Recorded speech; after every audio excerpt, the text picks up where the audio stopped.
Condition for The total good Bible freedom. readers understand that God uses certain animals like snakes, scorpions, frogs, and goats to describe some evil forces. When it comes to Leviathan, no animal on earth can be used to describe it.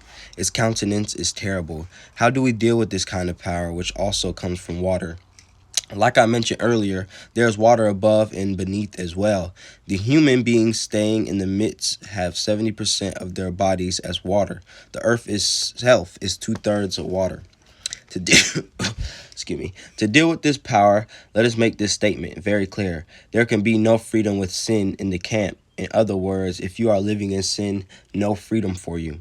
For example, a bachelor and spinster living together as husband and wife cannot have freedom even though they have come to the church to meetings to pray fire prayers because sin is already in the camp.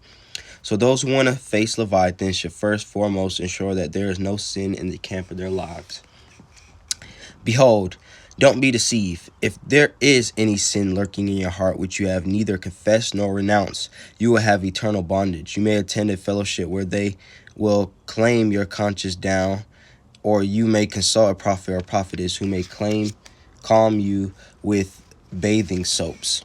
It is possible for a prophetess to pray for you to enable you traffic in cocaine successfully, but you have eternal bondage.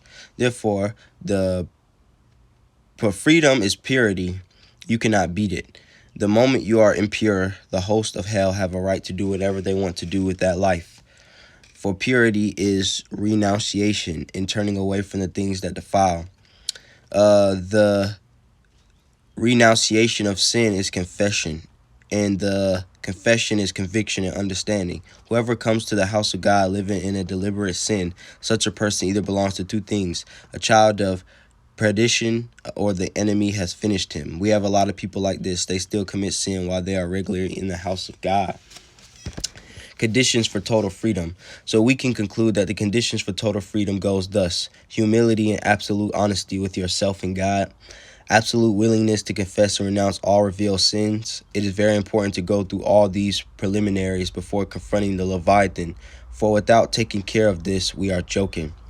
When you know you have sinned against God, you quickly go before him in all honesty, and as you say you are sorry, pleading for mercy, he will surely pardon you as you find your lost tears back. Then you are moving towards freedom.